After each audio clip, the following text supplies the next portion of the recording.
switch camera, the angle. Hi there, it's me. Welcome to the world's largest coffee tasting 2020. We're live. Now, I did have a little screen up just a second ago, so what I'm going to do is just talk you through how we're going to go today. There's going to be a little bit of a gap in case you're not organized and ready, just to give you a chance to get caught up to where we're all supposed to be. So you should all have, I hope, 5 different coffees, and you should, I hope, have weighed them all out, right? We've gone through ratios in the past. 60 grams a litre is a pretty good place to go. I've got 12 grams here. I'm going to be using 200 grams of water in each bowl. So A, B, C, D, E is how we're going to run today. If you didn't get your kit yet, I'm very sorry. It's been a very frustrating part of this whole process, watching people not quite get their kits in time. So there's a link down below. If you didn't get your kit yet, by the time we streamed this, please fill it in just so we know who you are and where you are. Now, this is important for everybody else. No spoilers, please, today. Now, that's no spoilers after the event when you talk about what you tasted and what you liked, because I hope you're going to talk about it. You know, that would be good. So no spoilers on social media or any of that kind of stuff. But I'd also ask, and I can't stop you doing it, but I would say no spoilers in the chat. If you think you know what something is, write it down. We'll see if you're right later on, but don't stick it in the chat until it's time to talk about what we think they are, because you can kind of throw other people off that way and kind of warp their experience by putting words in their head. So please, please, please, for today and for the next couple of days at least, no spoilers. Is that okay? Super. So, as we said before, you should have mixed your third wave water. You'll have all got some of this in your little kit, which is very nice. Let me come in here. I can show you a little bit closer. Little third wave water kit, little sachet. There we go, very nice. Because we've got multiple camera angles today, that's how we're going to roll. And you should have had your grind sample. So hopefully you know where you're going to grind your coffee today. I'm going to grind mine in a little bit on a fancy grinder over there, but that's not quite yet. You should have a spoon or 2, and I would recommend at least 2 spoons. I am rocking another very fancy cupping spoon because I'm a fancy man, this is known. And I've got a couple more fancy spoons, but you can use soup spoons, dessert spoons, all of that kind of stuff. Now in a minute, I'm just going to kind of go through a bit more housekeeping. If you are not level with me, if you don't have your water mixed, if you don't have your beans weighed out, if you don't have your score sheet, or some bit of paper at least, ready to roll, now is the time to do that, because I've got to do some thank yous along the way. So firstly, thank you to the Square Mile team. They worked insanely hard making this happen. I don't get any credit for how hard all of this team worked, so first big thank you is most definitely to them. Second big thank you was Third Wave Water, because they just gave us these. They didn't ask for anything in return. They just gave us thousands upon thousands of these things. Thirdly, PlayPress, who made, oops, I broke my griffin already, who made these little pop toys that just delighted me completely. Let's go back to you. Look at the little guy. Look at this little guy. How good is that? So thank you to them. They turned this around super quickly when we were like, hey, can you do a thing? And they did. That's amazing. A company called Master Roast helped us with all the logistics of this. So we roasted these coffees. They took over just about everything else because there were a lot of kits. We could talk about how many kits in just a second, but big shout out to Master Roast for picking up that kind of stuff. And one more slightly technical shout out that they didn't really ask for, but very kindly Blackmagic Design, who make cameras, like the pocket cinema cameras. I'm actually shooting on one. This camera here, hello, you, is a pocket cinema camera 4K. This was lent to me by them, as well as the little box over here that's letting me do multiple camera angles today. So thanks to them for just making this a little bit fancier. You know, we've got to be fancy. It's nice to be fancy. Now, one more quick thing. I'm looking at the chat. Please don't use Super Chat. We're going to raise money today, but YouTube takes 40% of Super Chat. I didn't know this last time. I don't really want to give YouTube money.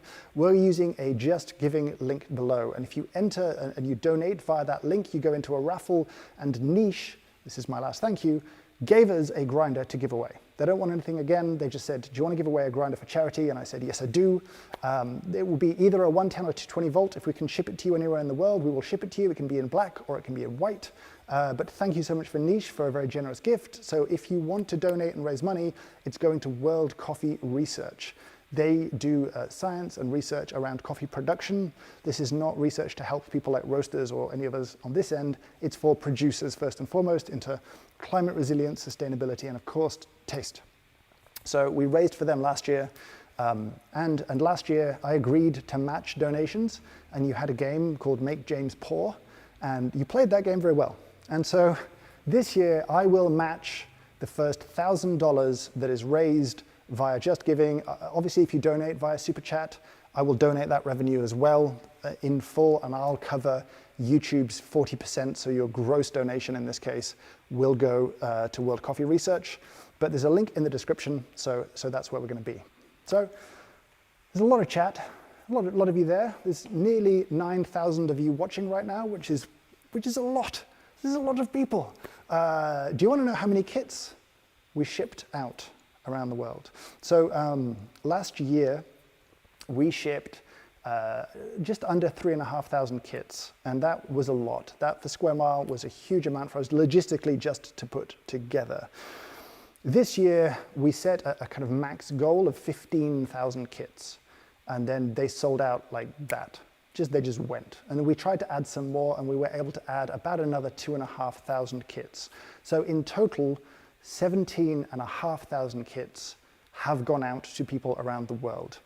The Guinness World Record for the world's largest simultaneous coffee tasting is 2,000 people in Russia. Now, it used to be in Colombia, it's in Russia now. I talked to Guinness, and the way that Guinness works is you pay to play. And honestly, I just couldn't justify spending thousands and thousands of pounds to get a accredited record, and it would have been really complicated. So we are not going to be official record holders, but if we have 9,000 or 10,000 people together tasting coffee, which it looks like we're going to have, then we are by far the biggest live simultaneous coffee tasting in history. And that is a record that you hold as much as I hold, which is, I kind of like that. I like that we share this. Okay, that was a lot of talk. Hopefully I didn't forget anybody. We should probably start with this tasting. So here's how it's going to work. I'm going to talk. In total, we're going to stream, I think, for about 1 hour today. That's about enough time, I think. And I'll try and answer questions as we go. And there are people watching the chat and throwing questions across to me, should they be consistent questions. Don't pay for me to answer your questions. Don't pay for me to slurp loudly. I'm going to do that anyway today. It's just going to happen. I'm sorry about that. So yes. So in a minute, I'm going to grind my coffee. I'm going to grind them one at a time. I'm going to go probably a little bit quicker than you will, so don't freak out. If you're hand grinding and all of that kind of stuff, don't freak out. We're going to have a little Q&A after I grind some coffee before we start heating our water up. If you are hand grinding or you've got a big kettle or a little kettle, when you get to the last sort of coffee, maybe throw your kettle on so we pour relatively simultaneously. If your kettle can't fill all the bowls, don't freak out. You can do 2 fills. Just don't half fill a cup. Just know that you didn't fill it, and then on the second boiling of water, top that one up from scratch. Don't go halfway. So if you don't think you've got enough, just don't bother. Go back, top up, reboil. On we go. So we're going to grind. We're going to smell the coffees. We're going to take some notes and talk about, well, I'm going to talk a little bit about what I might smell, but we're not going to get too much into it. We'll boil our water. We'll put it on top of each bowl. We'll pour it on. Some of them are going to bloom a lot more than others, so just be gentle when you're pouring, especially around this end of the table. And then after 4 minutes, we're going to do a break, and I'll talk you through that, and a clean so that they're ready to taste. Then we're going to have to wait 10 minutes because they're too hot to taste. And we'll do some Q&A then. We'll have a little chat and see what's going on. I'll have a look at the chat over there, see how things are going, and away we go. So it's time to grind your coffee. Go. Now is the time to go. It might be a bit noisy because I'm going to stand next to a noisy grinder. So if it is, I'm really sorry. Feel free to turn your volume down while I'm grinding. Yeah, go grind your coffee.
Alrighty, so don't freak out if you're hand grinding and you're still on the first batch.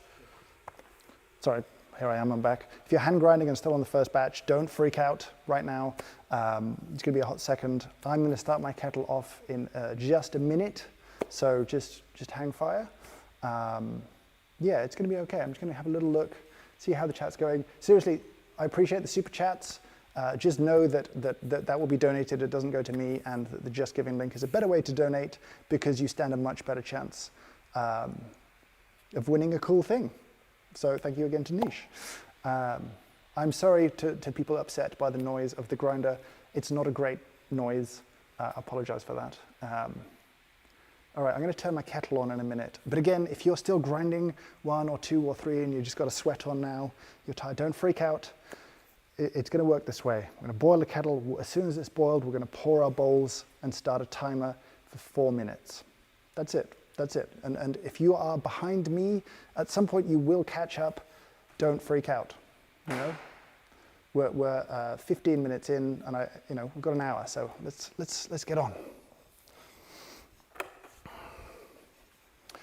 Now, I know it's been tricky. Everyone's sourcing distilled water, deionized water. Some people have made their own with a little distiller. That's been kind of cool. Hopefully this kettle isn't too noisy. I've gone for like a cheap domestic kettle. There's nothing particularly fancy about my kettle. Do you know what I mean? It doesn't need to be, I don't need a pouring spout or any of that sort of stuff. It can just be a nice kettle. That's okay. That's what's happening here. So, just while that's happening, we can see our coffees here, because we've got all of the angles. We've got all of the angles today because we're fancy. Do have a little smell. Don't need to pull words out. If words come to you, write them down, capture them. If they don't come to you and it just smells like coffee, that's okay. Today is not a test. Today is not a formal assessment of these coffees. Today is some fun. We're going to taste a bunch of stuff, and we're going to learn a bit more about our sense of taste. But we're supposed to have fun. Some very different smells. Some people will have very strong reactions to some of these. That's okay. There is no gift aid. Sorry, someone just asked about gift aid. There's no gift aid because there's a prize for donating, and therefore it's not eligible for gift aid. I'm glad people's kids love the Griffin. That makes me very happy. So that's good. Now, again, is everyone having audio? Are we coming through loud and clear? Yeah, we're coming through loud and clear. Sorry for the kettle. Now, I'm seeing some people express dislike. It would freak me out if somebody liked all 5 of these and thought they were all delicious and totally their thing. You're allowed to not like some of these things. You're allowed to hate all of these things. That doesn't invalidate the process. It doesn't invalidate our learning or our fun. You can hate them all. I won't be upset because we have different preferences and we're humans, and that's normal and that's okay. This process is kind of interesting because we're going to try and move out of the part of our brain that thinks about like, don't like, into the part of our brain that does analysis, right? And that picks things apart. The best example of this kind of brain is what I call dinner party syndrome, where you cook a meal for other people and they just enjoy it, and all you taste is every mistake in the dish that you cooked, right? Because you're not thinking, do I like it, do I not like it? You're thinking, did I do it right? And your experience, and everyone's like, this is so delicious. And you're like, it's not, it's under-seasoned, I overcooked this is undercooked. No. That part of your brain is kind of the part we're looking to engage with today, to bring into this kind of tasting. So like and don't like are definitely interesting, but we're just gonna assess and develop our sense of taste and our palates through this kind of an assessment. So hopefully my kettle's getting pretty close, getting to low rumble stage. Getting there. Any questions coming in? Now I can see people having a guess about what they think things are. Again, try not to spoil this for other people. You may be right, you may be wrong, but your guess may be a spoiler for others. Oh, and one thing that's kind of cool, we've just hit 10,000 people viewing this live right now, which is mind-bending to me. And that was my goal for today, and we have exceeded that goal, so thank you. Thank you so much. All right, my kettle's ready. If your kettle's ready, you can start pouring your water. That's okay. I'm going to go and get my kettle.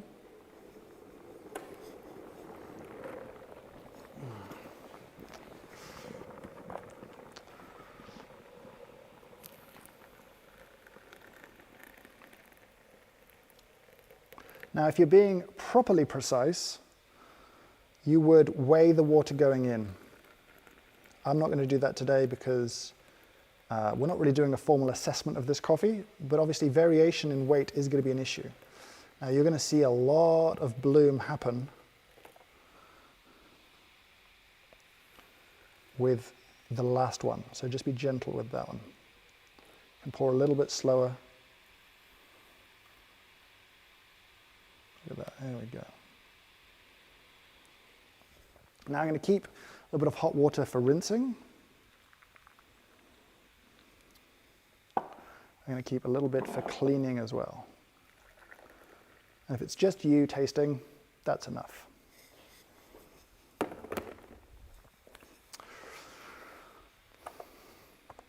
So they're all steeping away now. They look a little different. Some it looks like it's very pale, some look like they're much darker. Don't worry too much about this stuff. What I want you to think about now is what's called the crust. We're going to smell this crust that's formed on top just to get a little bit more of an idea about how these things taste. So, smell. So be careful, don't dip your nose in, I sometimes do. We're just going to have a little smell. If you want to take notes as you go, you absolutely should.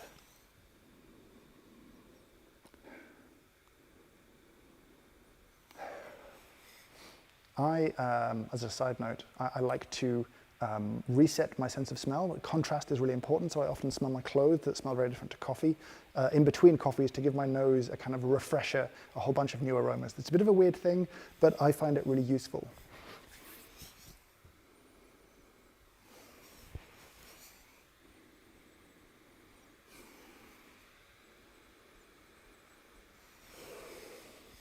Now, a lot of people come to a tasting a little bit worried that they won't taste the difference between the coffees there.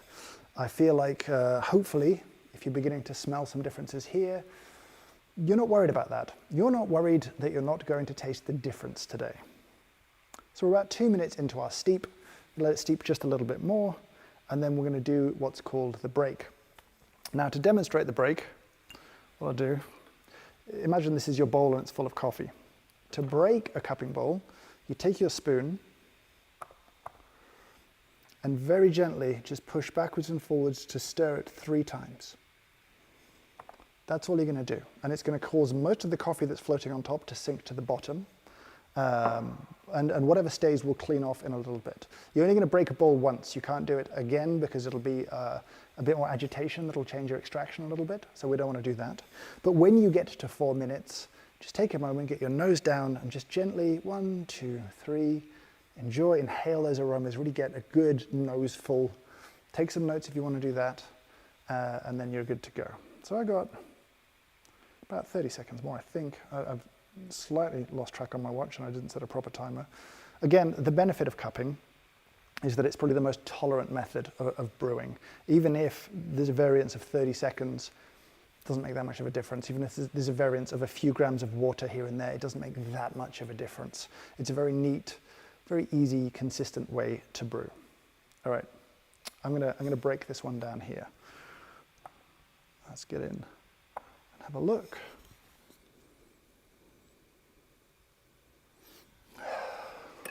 Lovely.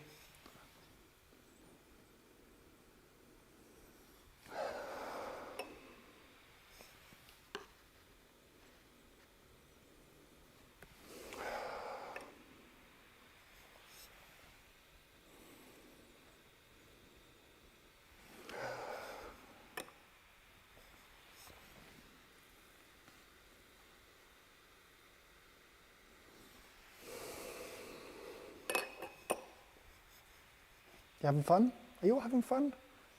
Again, don't freak out if your water's just finished boiling. We're gonna catch up together. You know, if you're still grinding, again, don't freak out. We're gonna catch up. And I'll try and make sure we leave plenty of time before we reveal for everyone to have a little taste, everyone to have a little fun. before we tell you what they are or give you a bit more info about that kind of stuff. One quick thing on the giveaway, that's going to run for a couple of days so that people who maybe are asleep right now, which is a good number of people, they can still participate as if it were live and have that same experience. So that's the kind of goal here. If you're still grinding, don't freak out. I may be way ahead of you, but I kind of need to be ahead of you to explain the steps. So if you're behind, it's okay, as long as you've been watching and paying attention. If your kettle hasn't boiled yet, that's okay. It's okay. It's very simple. 12 grams, water on, 4 minutes, break and clean, and that's what we're going to do now. We're going to clean the bowls. So I need 2 spoons for this. And again, it's one of those things where I've been doing tastings like this for, I don't know, 15, 16 years now, so it looks and feels very easy for me to do certain things on the table. If it feels a bit awkward or anything like that, don't feel bad. You just haven't done it for 15 years most weeks. So to clean the bowls, we'll come in, a little fade for you. So your 2 spoons, like here, and you're just very gently going to drag them together and then scoop off any foam that remains, put it in there. Right, you look at it from the top, 2 spoons in, just get that last bit of foam. If you're really worried, if you want to get those last little floaters, you can do that too. There are people I've worked with over the years that can do this with 1 spoon. I can't, I'm not very good at the 1 spoon clean, so I'm not going to try, but it's a skill. And they do it much faster than I do.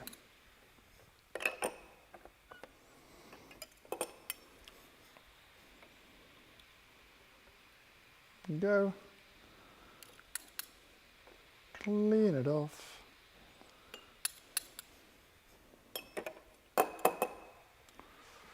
And the last one looks very different. Whoops. I always make a mess. It doesn't matter what I'm doing. I always manage to make a mess doing cuppings. It's like a requirement. Okay. My spoons for later. This is dirt, can go away.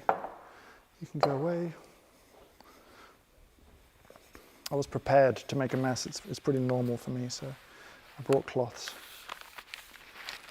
Right. There we go. I feel calmer now. You know, I feel like I'm settling in with all of you lovely people. This is, I thought about this too much beforehand, and doing this live to 10,000 people, I visualized it, and maybe that's a mistake I don't recommend people make in their lives, because this is like a little arena of people tasting coffee together, which is cool, but a little intimidating at the same time. So I'm going to look at a few questions just quickly. There's a few sent through to me, so I'm just going to have a little look. Do I like Folgers, or is it Folgers or Folgers? Folgers, right? Jizz, yes. Or Maxwell House more? I haven't really drunk any Folgers, to be honest. Is it okay to eat something while participating? Good question. I would avoid fatty foods or particularly salty foods at this point. A lot of people like kind of just bread, like white bread or dry crackers or stuff like that. I like sparkling water or still water to rinse my mouth out if I'm thirsty. But yeah, anything fatty is generally no, it will inhibit your sense of taste. So that's to be avoided. What's the kettle?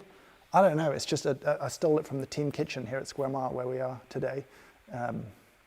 So you're meant to break the crust after 4 minutes. If your crust fell already, don't freak out. You still need to go through the process of a little bit of mixing. There'll be a few more bits that will fall down. So yeah. Now, in terms of how long do we wait after the break? Well, here we get into temperature. Now, right now, these are too hot to taste. You could taste them without burning yourself, probably, but your body, your mouth, your nose, the whole, olfactory system, isn't very good at effectively tasting hot liquids or very cold liquids. So we're going to start to taste them when they get down to a slightly more approachable temperature where the flavors are going to get more and more obvious. Now over, let's say about half an hour of tasting, right, we'll be tasting on and off. Even as we talk about them right at the end, you might want to go back and taste some stuff. They'll be changing, and that's the sense that that's the temperature dropping. There is a little bit of chemistry happening in the bowls. They are evolving chemically as well, but it's primarily your sense of taste that's changing. So they'll be easier and easier to taste the cooler and cooler they get. So what I want to do before we get to that tasting is just quickly talk about the score sheet. Now, this is just a guide for you. The goal here is not that you have a score and that your score matches my score or is higher or lower than my score. This is a kind of a reference for you to help you understand what you're tasting, to break it apart a bit more as an experience. So under each of the categories, you have like an intensity, and then you have a quality sort of piece. Let's see if I can get you on this camera here. You all got a sheet like this? I feel like you should all hopefully have sheets like this. So you've got aroma, and then here you've got the sort of intensity of it. Was there a little aroma, or was there a lot of aroma? And then quality. Did you like it, or did you not like it? It's just a way, this was very aromatic. So some of these might have had a lot of intensity in terms of how they smelt, but you may have disliked it. So you could score high in kind of quantity and low in quality. And then when you start to taste, we'll walk our way through the kind of 4 key kind of taste attributes that you'll experience. And then at the end, flavor is kind of different. So a lot about tastes here are going to happen in the mouth. They're going to be things detected by your taste buds, whereas flavor is detected retronasally. It's done basically by your nose, not your mouth. And so those are different things. People get intimidated by flavor, and there are no wrong answers for taste descriptors. I constantly tell this story that's not even my story to tell. I think it's Gwilym's story. But someone described a coffee with a descriptor of Marlon Brando. I think late Marlon Brando. Now, that's a beautifully evocative image, and it's not on any flavor wheel, but I thought it was a great description of experience. There's no wrong answers here. So, let me have a little taste. Now, just one more quick demo. If you're tasting with other people, obviously it's not a great time to be swapping bodily fluids with strangers. So, you know, COVID sensible tasting is important. If you are tasting with other people, this is how you should do it, just quickly. You will need a bowl or a cup, or it could be an espresso cup, it doesn't really matter. This is the only thing that will touch your lips. You will drink from this. You will take your spoon, get a spoonful of what it is you want to taste, put it into your tasting bowl, and drink. And that's a very acceptable way to taste the different coffees. You can rinse it out now and again if you're worried, but that way the spoon just touches coffee and it doesn't touch your face. Mine is going to touch my face today because I'm not going to use this because it's just me with these coffees, but that's the way to do a kind of COVID sensible tasting. If it's just you, or you're with family members who you live with and it's not really a concern, then you can all use a spoon and go straight to the mouth. And again, dessert spoon, soup spoon, all of that stuff, it's totally allowed. Now, get a little bit, and then you're trying to aspirate a little bit. Don't go so hard that you choke. It can be a gentle kind of soup slurp. Felt rude your whole life, but now it's very acceptable. If you've been tasting for a little bit longer, you can be a bit more aggressive, like that, but that's a little intense. So if I just blow out your speakers, I'm real sorry.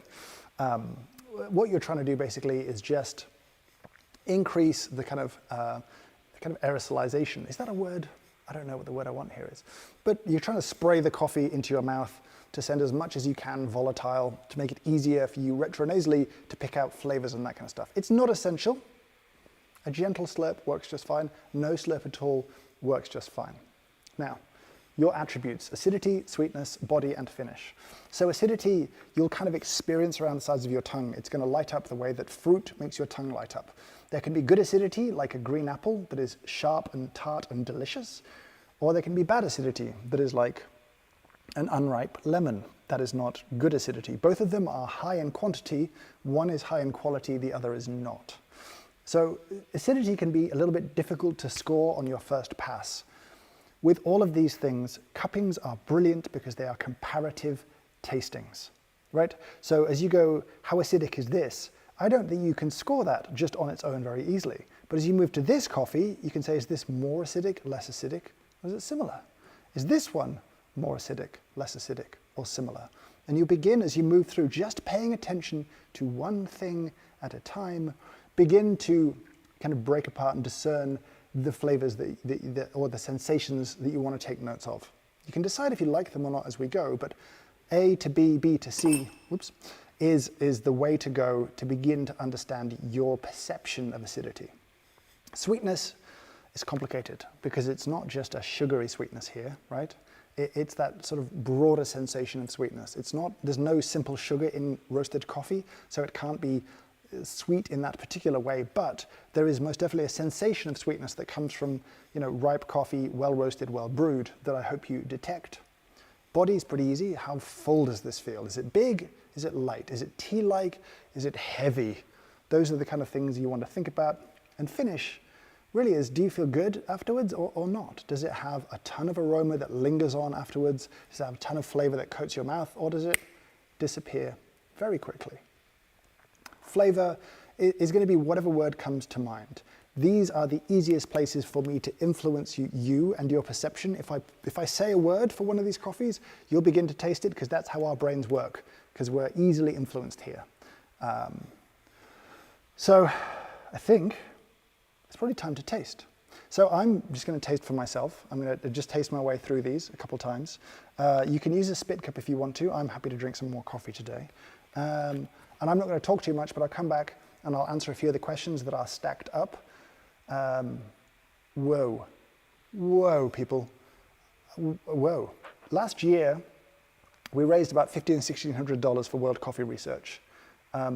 Before you've spent my additional $1,000, which you've comfortably outraised, we've raised $7,000 so far for World Coffee Research. So right now, they're getting an $8,000 check, which is wild. Good work, good people. Thank you.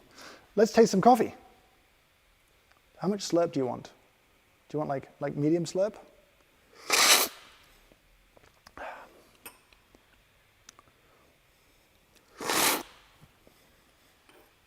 I'm sorry I'm mic'd up so close to my mouth.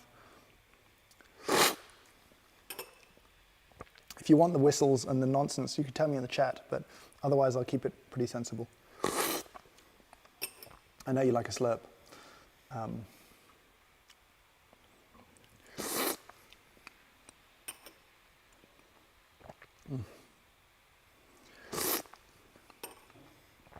You want the full slurp?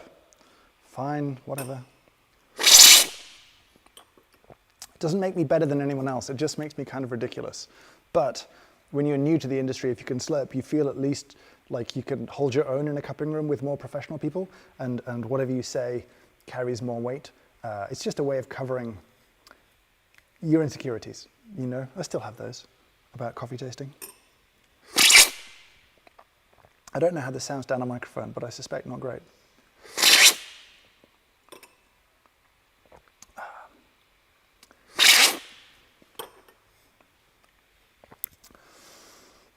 Now, these are designed in a way to be tasted A, B, C, D, E, right? So initially, I want you to run it that way. It's the easiest way to do it. You don't have to do it that way, but I think initially A to B to C to D to E. Once we've done a couple of runs of this and you're beginning to get some notes down, then you can start to bounce around, and I'll talk about that in a second. When will I announce the niche winner? So we're going to run this for 2 days from today, just to give people who couldn't watch as live a chance to watch live. So 2 days from today, more than $7,000, 8 including mine. That's wild. If you want to rinse your mouth out between coffees, absolutely do. And certainly if you are earlier on in your coffee journey than me, that may be quite helpful to kind of have a reset of the palate. I think once you've done a lot of tasting back to back, you find it relatively easy because it's you're in a world of familiar, I guess, for want of a better word. But yeah, don't worry too much if you're not rinsing. But if you want to rinse, I'll join you.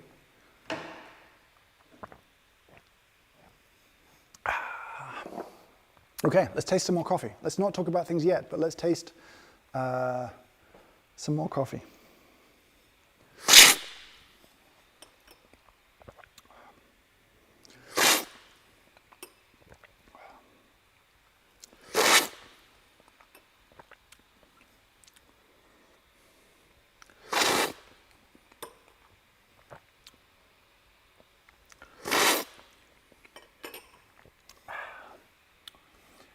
Okay, a few other questions while we're here.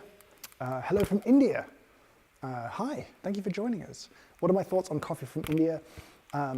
The best coffees I had from India were very texture driven. They were very kind of double cream, not hugely aromatic. There's not a ton of altitude in a lot of the varieties that are grown there, even Arabica or Robusta. The Arabicas certainly are less acidic, kind of warmer, rounder coffees. You generally don't see a ton of really great Indian coffee in the UK. I think other countries are bigger buyers, and certainly we don't see a lot kind of come our way. But the best ones texturally have been, delightful for me. Does the Griffin have a name? No. One of our first employees at Square Mile used to take part in an event that we called the Ultimate Barista Fighting League, and he would compete as El Grifo. So to some extent, this is El Grifo, but it doesn't have to be a dude. So no, I don't think it has a name. Should we name it? I don't know. More questions. Does the cup size matter? No, the ratio matters. So if you're doing 12 to 200, that's fine. If your cup is huge and you want to do 24 to 400, also fine. The ratio is kind of key. Can we drink the sample ground size packet? I don't know, actually. This was produced for us to spec by Master Roast, who are a company that did all the kind of packing and logistics of this whole thing. I don't know what's inside the ground sample. I would just probably keep it as a memento of this glorious day. Or drink it, I don't know. Has anyone drunk theirs? If you've drunk it, let me know in the chat. If you've drunk the grind size, let me know. Someone's asking, can I skip E on the second run? Yeah. You don't have to taste E, but I'm gonna ask you to do a couple of exercises involving tasting E at some point. Have I tried Malaysian coffee? No, not much. No. Would I say color is important? Yes and no. In a tasting where roast levels are very similar, you could taste in glass and not worry too much. Obviously, if you were tasting in glass very different roast levels, they would look quite different, but their tastes would also be so different that it would be very obvious they were different roasts anyway. So I wouldn't worry too much about color. Wine tasting, I know that you tend to lean towards a different sector of descriptions in your brain based on the color of the wine, and that's a very human way of dealing with an enormous amount of data and kind of trimming it down to a few potential words, which is why if you dye white wine red, people use different taste descriptors for it. And that's just the brain trying to make sense of an enormous number of aromatic compounds, but if it's using other information, it'll kind of reduce its potential descriptors kind of that way. What do I think of Indonesian coffee beans? Some amazing coffees from there as a whole. Again, I feel like the local market has really picked up and there's been more interesting coffees consumed in Indonesia sometimes than exported. Certainly in Jakarta, I've had some delicious stuff. It's a lot of them are kind of a lot of the traditional stuff is sort of wet hulled, which a lot of people in specialty coffee don't enjoy as much, which is why it hasn't gained the same kind of traction. But I've seen a lot more interesting processes recently in the last few years where people have begun to experiment with producers in Indonesia, like cafe owners there working directly with farmers, which is super cool to me. Noob here, am I crazy? E is my favorite. You are not crazy. Your preference is completely valid. You'll hear people say they hate it. I would suspect E tastes familiar to you, and that's okay. And this is really, we'll talk about this a bit more at the end, but that taste is a very familiar taste to a lot of people. So we'll talk a bit more about that. Chat's moving so fast. 10,000 of you in here. Do I drink pod coffee? I just saw that one flash past. Sometimes, if someone's got an interesting coffee in a pod, I have machines, I just want to know what's going on. Am I planning on doing a world's largest coffee tasting annually? I don't know. This year felt like a great year to do an event where all of us, we've spent a lot of this year separate from each other, and so I liked the idea of doing an event where we got to connect, even if it is digitally, virtually, as a community online. Though that same reasoning, that pandemic, has made delivering kits to people much more difficult, issues with postal services in various countries that I'm not going to get into. That's made it a huge challenge. Shipping 17,500 kits is a logistical nightmare. honestly, like hugely difficult. The team at Square Mile have done an incredible amount of work, and not just getting it out the door, but then responding to emails, all that kind of stuff. It's a mammoth task. And still there were people who missed out, who wanted to join in, who couldn't get a kit. So if it's going to keep happening, I need to find ways of either making them smaller and more often, or finding out how to make them bigger again still without destroying the people who actually do the delivery of it and the work on it to make it all happen. So yes, all of these coffees have been roasted by the team here. So someone asked about that in there. I would like to come back to Moscow. It's been a while since I've been in Moscow. Someone's asking I should take on the local record there. It would be fun once I can travel again to try and do some of these locally, try and do mass events somehow. I don't know how we do it, but it would be fun. Okay, are you all still tasting? Keep tasting, keep taking notes, because in a minute I'm going to start talking about my experience and my taste perception of some of these coffees that is going to begin to mess with your perceptions and your ideas, right? Because once I start telling you what I taste, you'll begin to taste the same thing. So get as many notes down as you can. Any and all flavor descriptors are allowed, are welcome. You can hate all of these, you can love all of these, you can hate some, love others. It's not a popularity contest. These are picked for a sort of specific collection of little experiences that we're going to talk through in a minute. Last couple of questions, just while I have a chance. Has the data from last year's questionnaire been compiled for everyone to see?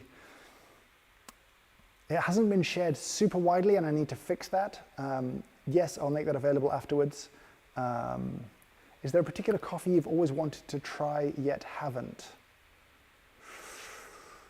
I don't think so. Coffee grown in the UK, I made a video about that. That was kind of on my bucket list of coffee experiences. It seemed almost impossible to ever have. So that was super cool. So this coffee grown in other countries, I'd be really interested to taste that. Some of the island coffees like St. Helena, I'd be curious to taste those. But yeah, I've been very fortunate, honestly, that I've tasted a lot of amazing stuff over the years. Should you slurp when tasting for body? I think so. I think you'll still very much have an experience of texture when you slurp, but if you're unsure, try one slurp, one not slurp, backwards and forwards that way. I need some more of these coffees. I just love these spoons. I got a fancy spoon. I have the black one today here. I've got the rainbow dipper too. Also, I think both of these are from umeshiso.com. If you're curious, get a cool spoon like me, be fancy. Right, have I tried Kopi Luwak once or twice? I have a complicated relationship with that coffee for reasons we'll discuss another time. Okay, one more little slurp through, and then we're going to start to talk about what I'm experiencing, what I'm tasting, and what I want you to taste specifically as we alternate between coffees a little bit. So one last taste through. Sorry for being in such an echoey room, and sorry that it's so dark and rainy and miserable outside that the background has gotten a bit darker right now. I'm aware of that. It's a miserable day here. I hope if you're in the daylight times, it's a sunny day for you, but it's not here. It's miserable.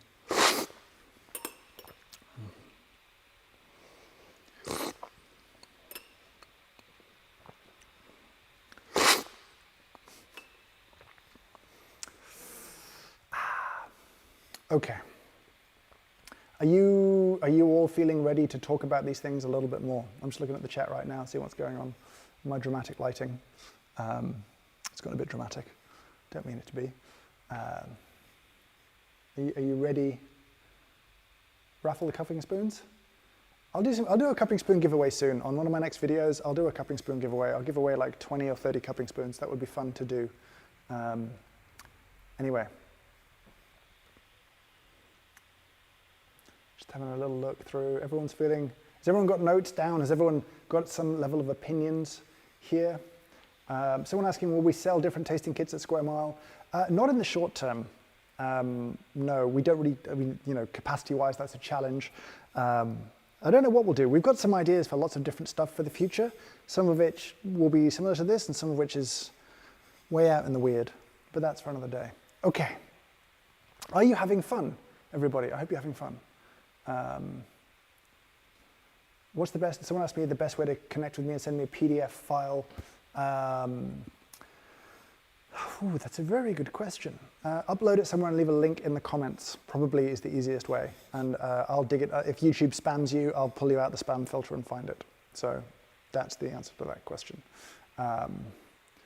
Is it normal that the acidity of A disappeared over time? That's a really good question. Yes, your experience of acidity with all of these is going to change. Someone asked about the rinse water. Yeah, if you're feeling a bit grossed out and you want to go fresh, you can totally go fresh. I'll refresh myself here. Give myself a little extra. Oh, that's a dirtier cup than I thought. All right, that's fine. There's no rules. You make yourself comfortable. It's important. You have a good time. Okay, let's start at the beginning. I want to talk about A and B a little bit. Before we talk about what they are, I want to talk about one particular aspect of both of these coffees, just to talk about them a little bit more and your perception of them.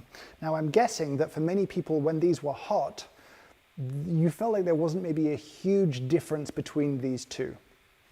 And that's, that's entirely normal. I would doubt anyone tasted these two and were like, those are massively different coffees. They probably tasted relatively similar, right? So A and B here. Now, if you taste A and focus on its acidity, I'm going to talk about its specific acidity for a second now. I would describe the acidity of this coffee. It's quite a lot of it, but it's quite fresh, it's quite clean, it's kind of citrusy, right? It reminds me of some sort of citrus family acid, slightly lemony, slightly orangey. Chances are it probably is actually citric acid present in the coffee that you're experiencing there. And I think it's a very pleasant acidity, but just the acidity, just focus on that. Then as you go to B, it's a different kind of acidity. To me, it goes from being citrusy into being more berry-like, right? It reminds me of raspberries. Not necessarily flavor, but that kind of raspberry juice tartness and acidity. And I think you get an interesting combination as you go from this one. If you think about the sweetness of this one to this one, I think B is a sweeter cup, and it has this slightly more berry-like acidity. And in combination, you go from being a very light, crisp, bright kind of coffee, where you might want to use a descriptor like orangey almost, you know what I mean? It's got that kind of citrus quality, into something a little jammier. If I was a roaster, I would use fresh fruit as a descriptor for this coffee, where I might use more like cooked fruits or not so fresh fruits, or maybe just berries for this coffee. And that's often when you see roasters reaching for all sorts of crazy kind of words, then that's often what they're trying to do. They're trying to communicate probably the acidity of a coffee. So this doesn't taste of raspberries specifically. It doesn't have the flavor of raspberries specifically. But if you can imagine biting into a fresh raspberry, yes, they are sweet, but they're also tart. And that particular type of acidity, and my brain just won't tell me what type of acid is in those berries, because someone will throw it into the chat. Cherries is a good one too. Like, it's those kind of fruits. It's redder fruits, it's berry fruits, it's that kind of stuff. I think it's a nice, so you have this almost decrease in acidity from A to B slightly, but most definitely a change. And then you have this increase in sweetness. And I actually prefer the finish of B a little bit more than A too. Very tasty. But let's go from B now to C. And here, I don't want you to focus as much on acidity now. I want you to focus first on body.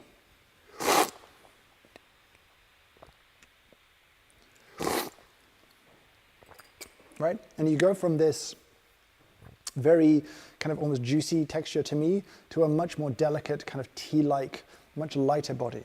Again, just because there's less body in quantity doesn't mean it's lower in quality. Some people very, very, very much enjoy these delicate, lighter bodied coffees, right? And there's an interesting shift of texture there. Now, from a flavor perspective, there's a lot here. I think it's easy to dismiss roasters being a bit fancy or pretentious, but I would describe C as being quite floral. Yeah, it has a little bit of kind of purpley flowerness to me, a little bit of potpourri actually, and I would understand if someone didn't enjoy this coffee because it reminds them of a grandmother's bathroom in that kind of potpourri smell. But underneath it, for me, it's a different kind of fruit again. It's a kind of apricot-y, stone fruity, slightly honeyed kind of texture underneath. But that floor is very aromatic. You'd have smelt that when you were grinding it. It was very aromatic. You'd have smelt that at the crust. You might have smelt that again at the break. It is a very, very aromatic coffee.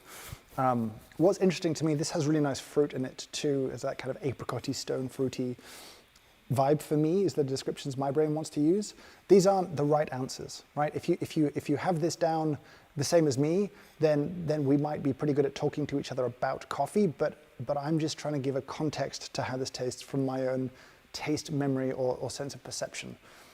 Yes, you could put this coffee into a GCMS, a machine that has an electronic nose, and it would tell you exactly which aromatic compounds were present. But if I say honey and you say honey, that's not a right answer. That's just a point of agreement. You know what I mean? What I say is right, it tastes like is not the right answer. I'm describing my experience right now on this day, in my mood, all of those kind of things. Ooh, we're running a bit late. It's 55 minutes in. Dear me. Let's move across to D. And again, flavor first, but also texture. Body. We've got this very light, very delicate thing, and then it steps up a notch, right? Like it gets kind of jammier, heavier to me in terms of texture and mouthfeel, a bit syrupier. Now there are flavors in this that are very much love-hate. Some people love these kind of flavors, and I would describe them as tropical.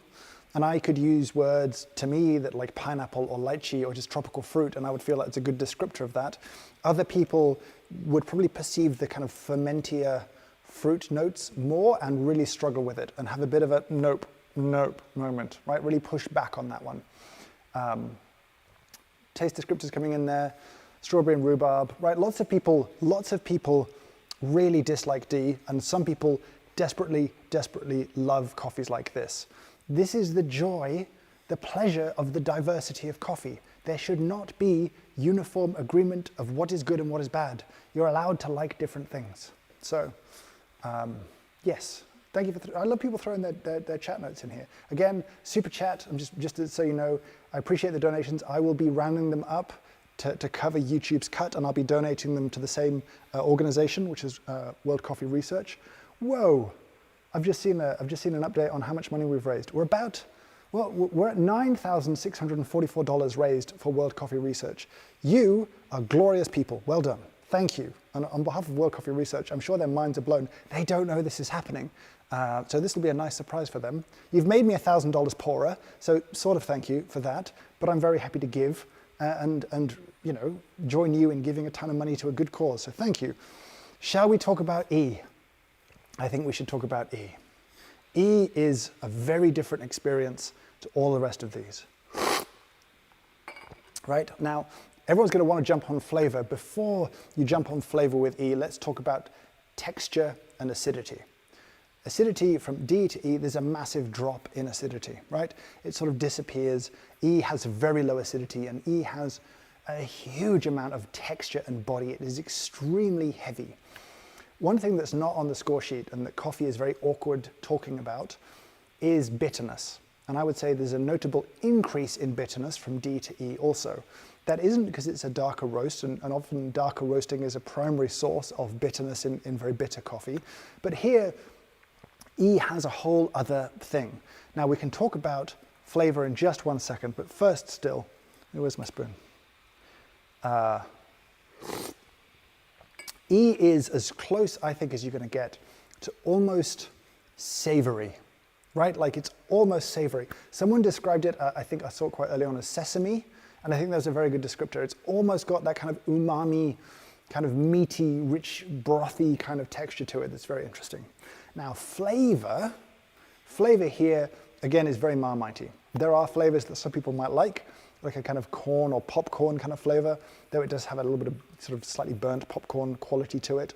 You might detect a strong kind of rubbery or kind of plasticky smell to this as well. To some it's woody, to some it's earthy, to some leathery, to some something else. And to some it might be just extremely familiar. Most of us, if we've drunk coffee outside our homes, have had a cup of coffee like this. On an aeroplane, in a gas station, if you're in America, or in a petrol station in the UK. You might have had one of those coffees that tasted like this. Those kind of aromatics are very interesting, but what I want you to do now is use E as a point of comparison, right? So as you remember that transition as you went from B to C, right? There's a small increase in aromatics there, but let's go E now to C.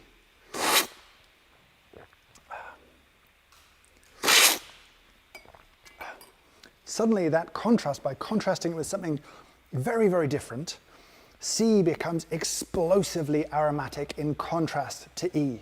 And so what I would recommend doing with E is having a quick bounce around, just for 2-3 minutes, just quickly. Taste something, think about it, taste E, don't think about it too much, and go back and taste that first one again. Right? That contrast is really the easiest way to experience and understand flavor more deeply. And I think E provides a beautiful contrast point to all of the rest of the coffees on this table. So do please give that a try. I'm just going to have a quick taste as I talk about that now.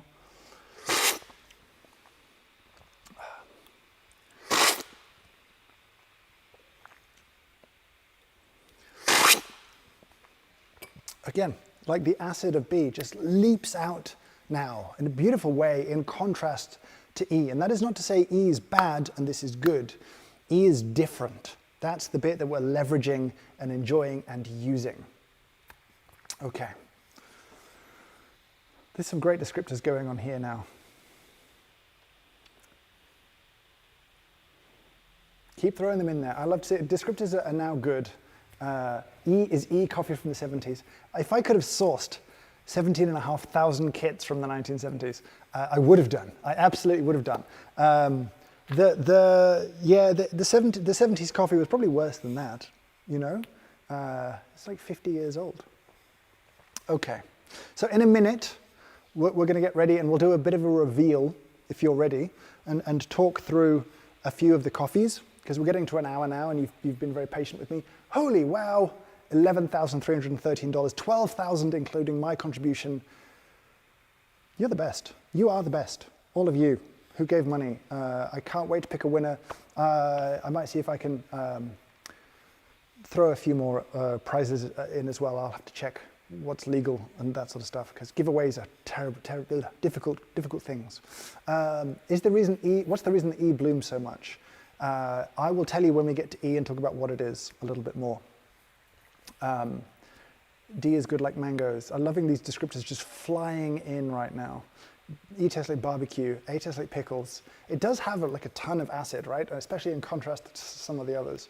You taste nuts in A. Am I nuts? No, nuts have a lot of kind of Maillardy brown kind of aromas in there that coffee as a whole often has. So it's not unusual to get like almondy kind of notes in coffee like this that are a little bit lighter too. So you're not, you know, almondy, hazelnutty, they're not that kind of classic like nice sweet estate Brazil that has that kind of peanut butter, Snickers, good time, but nuts in there would be totally fine.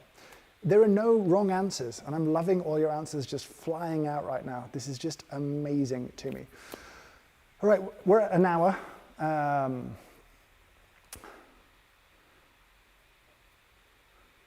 Interesting. There's some people say it tastes like chicory. It's not chicory. We should do chicory one time. C is blue cheese. Interesting. Okay. Right. Are we ready for a reveal? Are you ready to know what you've been drinking? I hope you are, because we're about to do the reveal right now.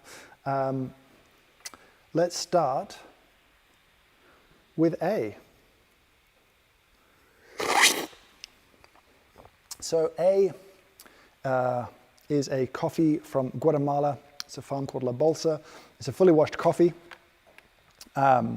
It's relatively high altitude. I think it's 1,800 meters. I can't actually see my info card on screen right now, so I'm just have to pull this out of my brain. I think it's a very clean, bright, fresh Guatemalan coffee. You know, you can get a whole range of experiences from that one country. There's really diverse kind of microclimates and climates and regions and all of that kind of stuff. It is, I think, variety-wise Caturra and Bourbon, but I don't think they necessarily express in a particularly obvious way. If I tasted that, I wouldn't feel comfortable guessing the variety, because not every variety expresses its flavor particularly, right? So yeah, I think it's a lovely, clean, bright coffee. I'll talk a bit more about it at the end, especially after we talk about E a bit more. I think now let's move on and talk about coffee B. And I could say you should guess in the chat, but you know, you've probably made your guesses, hopefully. So, coffee B. It is El Bendabal. It is a coffee from Costa Rica. Now, it does have a slightly different process. Now, I don't think we have time to talk about all the varieties of honey process that exist in the world. And a white honey means that a little bit of that sort of sticky fruit flesh was left on after pulping. And typically, you would expect a little bump in sweetness with a honey processed coffee compared to a washed coffee. Now, they're called honey process because the word in Spanish for honey, which is miel, is the same word that you use for the kind of flesh of the coffee fruit, right? So that's why it's called honey. There's no bee's honey here. It's not supposed to be, you know, honey-like in sweetness. It's just a translation of a word that is used that way. I think Catuai variety, a little bit more altitude, but not a notable amount more altitude. I think this was 1,800 meters and this was 1,900 meters. You couldn't taste that easily, right? Like they both have that kind of high-grown acidity of good Arabicas, picked ripe. That's the kind of, you know, descriptors. I think that bump in texture and that change in sweetness is probably more down to process after harvesting than necessarily down to the varieties themselves. And obviously climate and all of the other work done by the producer feeds into that kind of flavor. Let's talk about C, because for A and B, those were single farms, and C is not. So C is, it's called Aricha. That really references the Aricha washing station. So this is a station that producers would pick cherries and sell to the station. The station would then do a lot of the selection, grading, all of the post-harvest process. It's a washed coffee from the Edido region in Ethiopia, and I think it's a very beautiful, very floral kind of classic coffee from that part of the world. You know, the varieties in here, in this case, we would use a term like regional land races. You'd see a lot of people talk about heirloom varieties, but actually it's not quite the right phrase. So this would be a mixture of essentially indigenous land races, all sorts of genetic material in here, and I think that contributes to the particular and distinct characteristics that really make coffees from this part of Ethiopia so unusual and so delicious and so much fun. Very pretty to me. Like if you're going to call it like a coffee, pretty or elegant, I think those are very nice words to describe this kind of coffee. To some people that might be wishy-washy, sour and like, you know, flowery and unpleasant, but it's okay to like what you like. I really like coffee like this. D is a coffee called Rafissa. Now this is a natural process coffee. So this is a washed coffee, so after picking the fruit, with this coffee, the seeds were squeezed out, they would have been fermented, and then once that sort of sticky fruit flesh had broken down in the fermentation, it was washed off, leaving a clean seed covered in a layer of parchment that you would then dry down. Here you have a whole cherry dried down until it's dry and stable, and then it's hulled and processed that way. That does mean you will have some additional kind of fermentation happening during the drying process that tends to give natural processed coffees that intense tropical quality. I love it. I've gone on and off throughout the years with naturals. Do I like that fermenty quality? Does it put me off? For a while, I just wouldn't drink them at all. These days, I'm a little bit more open-minded again, and I think it's because people love them and people hate them. If you hated this, that's okay. That's extremely normal. A lot of people struggle with that fermenty kind of quality. I think this one, we know the varieties. I think it's Walisho and Kurume, he says, thinking out loud, which are sort of known and distinct varieties. In some cases, producers definitely know what they're growing. In some cases, they don't in Ethiopia. It really, really does vary quite a lot. And then let's talk about E. Now, as many people have guessed, A, B, C, and D are Coffea arabica, the species that most of us drink day to day. E is the species commonly known as Robusta, right? It is a different species of coffee. Lots of people guessed that in the chat. And I very early on with this tasting kit, when we sat down and talked about what we wanted to include in this experience, I said, I want some Robusta in here. And I want Robusta, and I want a good Robusta. Now, I've had the pleasure of tasting a huge amount of Robusta in my career, so I'm aware of the spectrum of Robusta. This is from Uganda. I think the producer or the farm is Kaweri and Turako is the lot. It is a washed coffee. That's quite unusual with Robusta. It's hand-picked, right? Like it was picked as ripe fruit and it was well processed. This is a very good example of a Robusta, and it's entirely okay for you to like this as Robusta.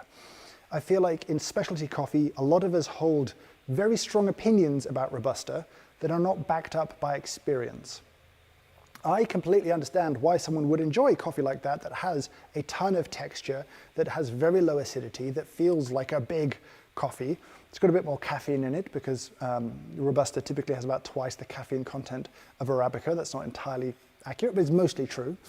And this is familiar to a lot of people. Now, Robusta gets much, much worse than this, and Arabica gets much, much worse than this too, right? There are spectrums out there.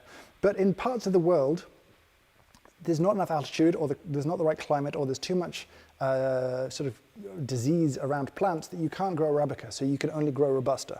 And I want people to feel okay if they like a good quality Robusta. It's traceable, it was well picked, well processed, it's a little bit different. So I think, you know, it's interesting. Uganda is definitely a country producing more and more interesting coffee. It's historically produced mostly Robusta. And produced a big spectrum of, you know, qualities of Robusta too. There's been some very good Robustas and some less good, which is normal. You know, every producing country has low quality coffee produced on it, every single one. I don't like to say it, but it's true. And they produce great coffee too. There's some very interesting Arabica coffees coming out of Uganda at the moment that are exciting to me. Some shout out from Bolivia. Bolivia has some amazing coffees too.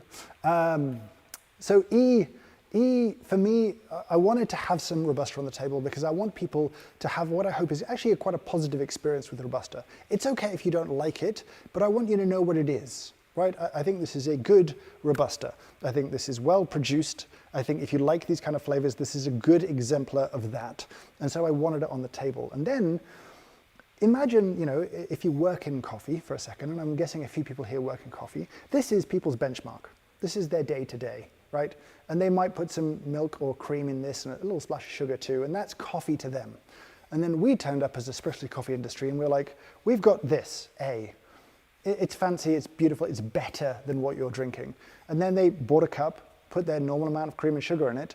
This with cream and sugar would be disgusting compared to this with cream and sugar. This would taste worse than that because this would just become insipid, wishy-washy, sweet in a weird way, just kind of gross. And we said better, and for many people, the coffee wasn't an upgrade.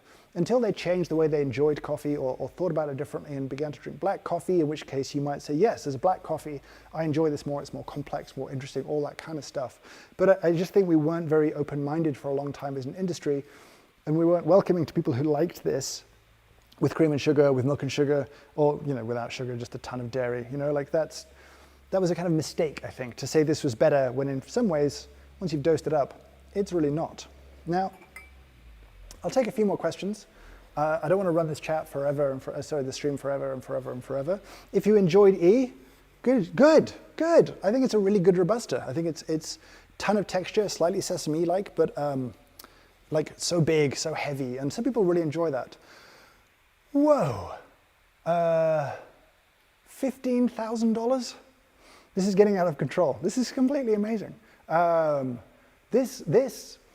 going to follow up with World Coffee Research to see if we can get this amount of money dedicated to one particular project, and maybe I'll make a video about that project and you can see where the money's gone.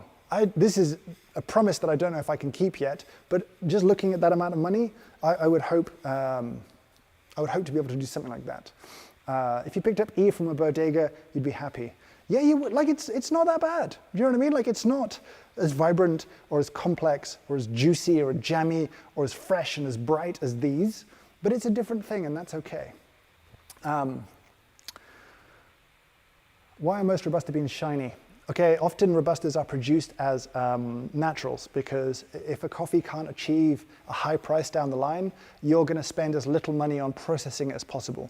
When you wash a coffee versus doing it as, say, a natural process, you spend more money, time, and resources on it that way. So many Robustas are naturally processed because there's no point spending the additional time and effort on them because they're just not going to get a price that justifies that investment earlier on in the supply chain. It's a very simplistic answer, but that's mostly true. Try some fine Liberica. I have. Liberica is a super interesting species of coffee. You don't get to taste it much. I've had a bunch of experiences with it. It can be intense. I've yet to have one as kind of, well, now's not the time to talk about species. We'll not get too much into that. Let me just have a look at a few more questions as we're coming in. So I think we're going to run for maybe 5-10 more minutes. Throw in your favorites, your thoughts, all of that kind of stuff. D has a stout beer feeling. It does. It's got that kind of big kind of heaviness with a little bit of acid in there too. Team C, that's good. Yeah, like we have 60 kilos of the E left, but I don't know what we're going to do with it. I don't think we're going to put it in the web shop, but yeah, maybe if someone has some good ideas of what we could do with 60 kilo sack, which is probably about 50-ish kilos of roasted coffee, I think, at the end. Yeah, super fun. Let me just have a look at a few more questions. You're allowed, oh yeah, I said I would explain the bloom for E. So essentially, because the sort of chemical makeup of Robusta is quite different to Arabica, when you roast it, on average, Robusta produces twice as much CO2 as Arabica does. I made a video about crema a little while back, and I think there's a reference to it in there as well. It's one of those reasons that kind of crema from Robusta in particular is this huge, blooming, thick foam, whereas Arabica produces this kind of finer, moussier kind of foam as an espresso, which I thought was really interesting. Again, if you liked all of these, that's super cool, surprising, but also super cool, because I think these are very different experiences. If you hated one of these and liked this, that's cool. You know what I mean? Like, our goal here as a team, as Square Mile, obviously we want people to enjoy the coffees that, we tried hard to roast well. I say we, the roasting team, who I can't bring out to show you because of COVID, but they're bubbled away in a separate room in this building. Shout out to the roasting team for working very hard on this. And the whole team, actually. Shout out to the whole Square Mile team for just killing it. And I know we've let people down whose kits haven't arrived, and that kills me inside. If you are watching and you haven't got your kit yet, there's a link in the description. Please let us know. I just want to know where kits haven't turned up, who you are, all that kind of stuff. But the team did an amazing job, and they will continue to do an amazing job because there's still people who have, kits who haven't turned up. We're trying to help them out and follow up and all that kind of stuff. So huge shout out. But the goal here, one, primarily, is that you had fun for an hour with me, wherever you are in the world. And there's people clearly all over the world. Wherever you are, I hope you've had a fun hour. I hope the price of the kit paid for a fun hour where you learned something a little bit about coffee, you learned something a little bit about yourself, your preferences, your tastes, all of that kind of stuff. If you like these or if you don't, that's okay. Like these are built, these were picked, these were roasted in a way to be educational and interesting, to talk about acidity in a bit more detail in a way that it's difficult to do without having the coffees in front of us. And you may not have experienced it the way that I did, but I hope it was illustrative to have two quite similar coffees just to pick apart the way in which they were different. We have one more taste because we're nearly done. I'll answer a couple more questions and then I think we're going to wrap. So we had more than 10,000 people here. We shipped over 17,000 kits around the world. This is by far the biggest tasting ever conducted by the human race. Go us. This is a record that we share collectively. It's not mine, it's yours too. You've raised $17,642. I'm throwing in another 1,000, so we're at $18,500 raised for World Coffee Research. That is amazing. I don't know if anyone's told them yet, but I hope they're going to be happy about that. Last few little questions. How can you get my, okay. I am not here to plug products. Some of these are available from Square Mile. I think you will get like little discount codes and stuff. But yeah, like these are available. This one isn't, but maybe we should do something with it. I don't know what. Will this kind of tasting happen again? Yeah, I'd like it to. I'd like to find ways to do it in different time zones, and I'd like to work with other coffee roasters in different parts of the world, because it's not really, it's about community and having fun. It's not about Square Mile necessarily. We don't want to do this and it be, we want it to be a worldwide thing. So I tried to work with someone in the US, but they couldn't make the logistics of this work. I'll try again, and I'd like to find someone maybe over somewhere in Asia to ship kits, and I'll get up at whatever time of day it is, and I'll stream like at 3 p.m. in Tokyo, so to speak, or maybe we stream at 3 p.m. in New York one time. So that's the goal, but logistically, this thing is so big now that it's difficult to do. Okay, you just keep giving money to charity, and you're amazing people, and this is astonishing. Okay, you're moving fast. I'm gonna have a look at a few more questions, and then, yeah. Do it so you Aussies don't have to get up at 1:30 a.m. Big shout out to anyone who got up in the middle of the night to join us here. You are amazing. Thank you for joining us. Anyone who got up super early in the morning to join us, thank you. You are amazing. Those of us just having a nice afternoon, we get to feel a little bit smug, but I know people all over the world have participated today. I'm just super grateful to all of you. So I've had a huge amount of fun. This exceeded all of my expectations in every single way. We've raised $20,000 plus now. $20,000 for World Coffee Research. That is astonishing. Yeah, if you've got any of these coffees left behind in your sample bags, brew them up, drink them, enjoy them. Do I get coffee highs? I get a little high and then I get a very big low. I crash quite badly after a lot of coffee, and also for talking for 80 minutes uninterrupted, which is a long time for someone to talk. So I don't know when the next tasting is going to be. I'd like to find another part of the world to locate it in if I can, but I just don't know. It's on my list of to-dos, I promise you. Okay, I think we're getting to the end, so I'm going to wrap it up. I'm going to say thank you, thank you, thank you. Thank you for taking part. I hope you had a huge amount of fun. I hope this was worth your time and your effort. I hope you learned something. I hope you just enjoyed it. I hope you'll join me again in the future. For now, though, I will say thank you so,